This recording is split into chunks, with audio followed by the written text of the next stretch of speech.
second year to announce the opening squad, and I feel this squad's stronger than the squad we announced last year. I feel personally I've got a better knowledge and depth of the talent in Japanese rugby. Yeah, unfortunately, there are 12 very good players unavailable for selection. And so it's opened up opportunities for other players to come in. But I just think at the moment we've got a little bit better depth than we had last year, which is what we're trying to build towards the World Cup. We're trying to build depth each year in terms of position. So as we get to the World Cup, we've got 3 or 4 quality players in each position. So yeah, we're looking forward to a 3-week prep before Wales, which is great.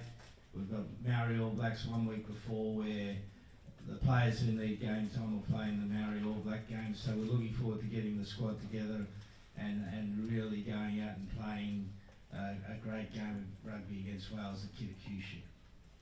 Yeah, well, unfortunately we lost Okabe through injury. He was a key player for us last year.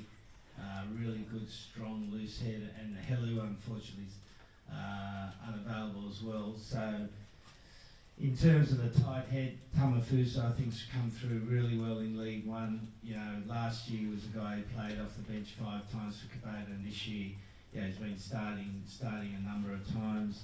At loose head, it opens up with Okabe away. It opens up opportunities for Kanimura and Kimura and Kobayashi, and so we're keen to get those 3 into the training environment and see where we can take them. Particularly against Wales, it's, you know, set piece parity is going to be really important. So we need to work on our scrum to be able to win the ball quickly and then be able to scrum long on their ball. You know, traditionally Wales have prided themselves on their scrum, so that will be a key contest area. In terms of the line out, yeah, Harada and Warner, particularly at League One level, developed a very good combination. So, you know, there's an opportunity for us to be able to use that, particularly early in the Wales series. So Waiseki definitely is a guy we're looking at who can play 6 or 4 for us. That mobile second rower, and particularly the way we want to play, you know, that 4 position. Ideally, we've got a player who can play in the back row and can play in the second row. Tupou, yeah, he's a young guy out of Senchu University, 1 year at Yamaha. Yeah, he's got a lot of physical conditioning work to do to get fit to play Test rugby. But I was so impressed by his effort at Sugadara. You know, 7 days he trained well, kept at it. It's got a really great learning attitude, wants to get better, and we see him basically as a big 6, big ball carrying 6. Well, I think you can look at it 2 ways. It's a good time and it's a bad time. You know, obviously having I think 17 losses in a row dents the confidence of the team. And as a result, they've only got 2 Lions players, whereas normally on a tour like this you'd expect 8 or 9 players to be out. So they'll be basically full strength. And if you look at the law of averages in rugby, it very rarely goes past 17 or 18. You know, so we've just got to go there and be at our. The only thing we can worry about is be at our best. We've got 3 weeks to prepare. Mara. You'll be the first to know. Well, I want to get the players together and talk to them first. Yeah, I've obviously got some ideas about what we need, but I want to talk to the players. You know, when you get players after a League One season, and particularly, you know, players who have been involved in most of the games, and most of our top players play most of the games, so you've got to assess physically and mentally where they're at. You know, because to lead Japan is an onerous job.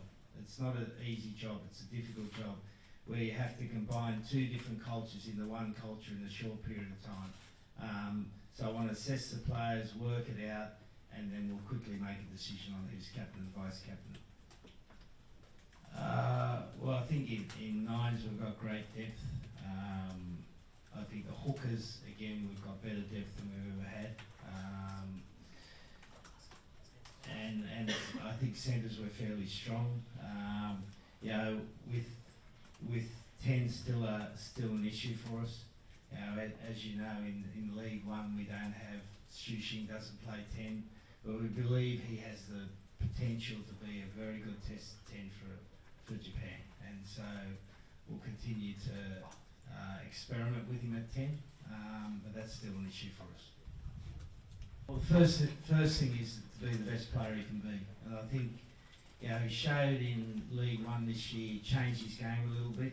You know, he used to be a very attacking player, and you know, age sometimes does this to you, that you become a better defensive player, and he's become a very good defensive player, and I expect him to lead our defence. That's the first thing.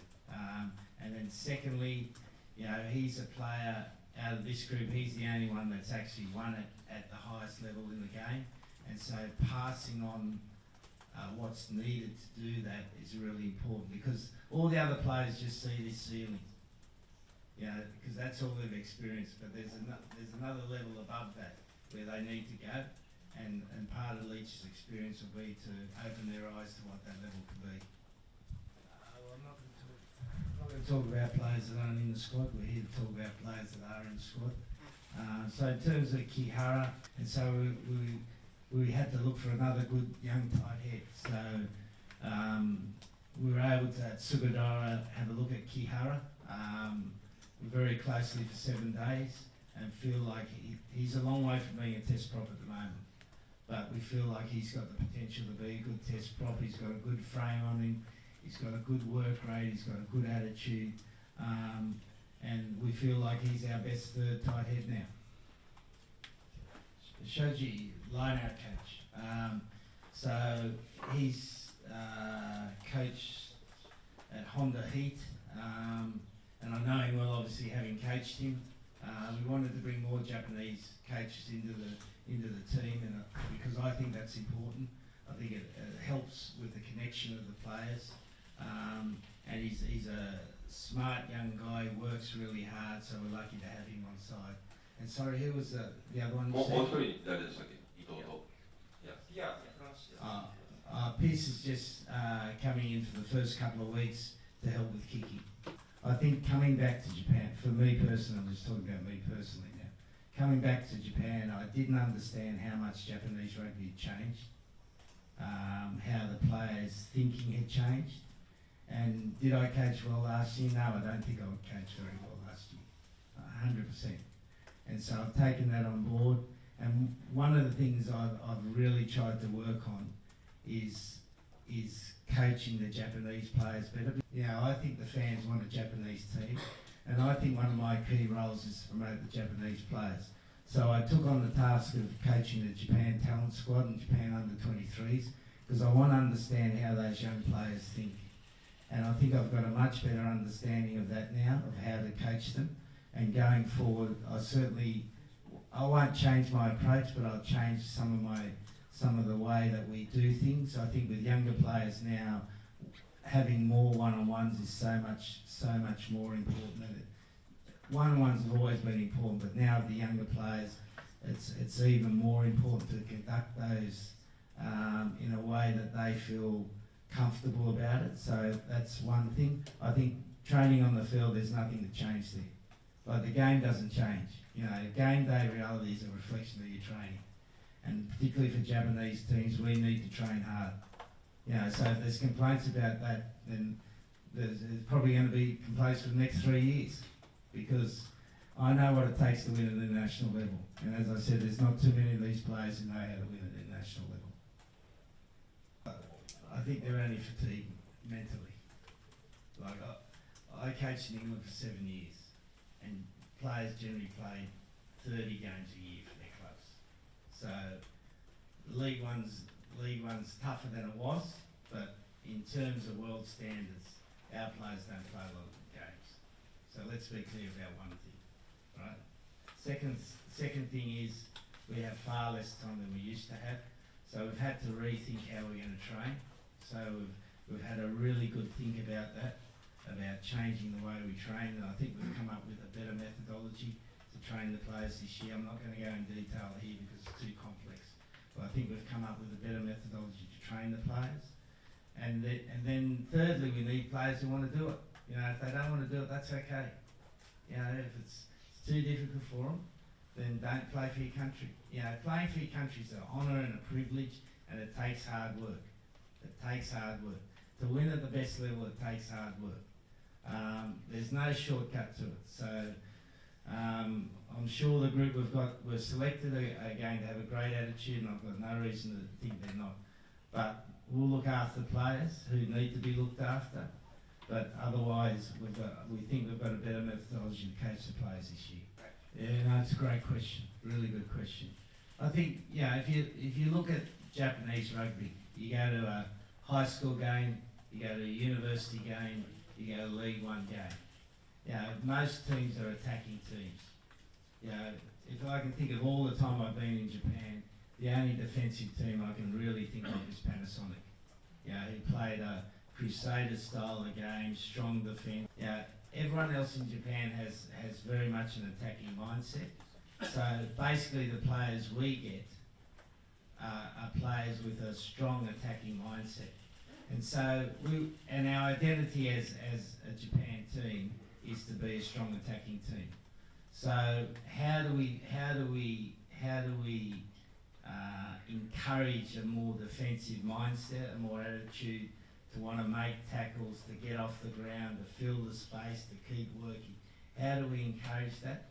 Well, we've just got to reward it better, we've got to highlight it better, and I've been really pleased about an experiment that we've done with the Japan under-23s, where we have two colours of effort, okay? One's red and one's gold. And red means that after you've done something you walk, right? Which is not good. It's not good. So the first game Japan under-23s played, they had 165 reds, 165. So that'd probably be a world record, right, for walking. So they walk most of the game. So that's their natural behaviour, to walk. By the end, when we finished, they had 65 reds per game. So we were able to induce a 300% increase in performance. And since then, we've used a data analytic company to assess the top 10 countries in the world to see where we rank. And we've got a very clear picture of the gap between where we are and where we need to be. And so we've got clear role models of how we want to behave, and we'll be able to coach that area much better. I feel like that's an area we can make substantial improvement. Well, it's an important game, Japan 15 against Maori All Blacks. But what we've identified is that, you know, the majority of the players who played in the League One playoffs, they don't need extra game time now. So they're pretty much right. So the guys, predominantly the guys who didn't play in the playoffs will play in the Maori All Blacks. As a general rule, there will be exceptions, but this is the general way we're thinking. And then the players who have been involved in the playoffs will prepare for the Wales game. Nakazawa we see is a guy who can play 10 or 15, and same with Matsunaga. And Sushin even can play 10 or 15. So we need depth in number 10. You know, as been said before, there was a question about Sushin, how are we going to develop him as a 10, because he hasn't played 10. There's a dearth of 10s playing in League One, so the thing I like about this squad, we've got 4 players who potentially can play 10, Sushin, Sam Green, Nakazawa and Matsunaga. Once we get them in camp, we'll decide on what position we'll prioritise for them, but they'll have to be able to play the other position as well, and that gives us great flexibility. Well, there's no reason why he can't be better than Cheslin Colby. You know, he's got power, he's got a great step, he's built similar to Cheslin. Now, Cheslin's, you know, the best winger in the world, but there's no reason why Ishida can't be. And he's got a fantastic opportunity. I really like the way he applies himself to his training. Like I asked him at training, I said, don't get tackled. Because I watched him at training and he was allowing himself to get tackled. Like play to his strength, and the next day he comes out and he embarrasses Fukuda. Like he nearly cost Fukuda his place in the squad because he beat him and Fukuda couldn't even touch him. So I think he's got nice potential. It's how hard he works now and how quickly he adapts to Test rugby, but certainly a really good option for us. Well, firstly, he's got a fantastic attitude. He just wants to learn, wants to get better. As a fullback, he's got incredible work off the ball, and we think he needs to develop his body more. He needs to get stronger and more powerful. But when he does that, we think he can be a very good Test 15. But he's got a lot to learn about the game, and the reason we brought him in is to help accelerate that learning process for him. With Yazaki unavailable, he's the next best young fullback to come through, and we're very grateful to Meiji for making him available. World Cup's in 3 years now. The second year, we would like to have a breakthrough game where we beat a top 10 country in the world. We haven't beaten a top 10 country since 2019. So that's the target. We've got we've got many opportunities to do that this year. But for us, it's important that the team just keeps developing. We started last year as a very young team, and now with a number of injuries, we're still very light on caps. So we've just got to keep learning, keep being positive, and keep building for the World Cup in 2027.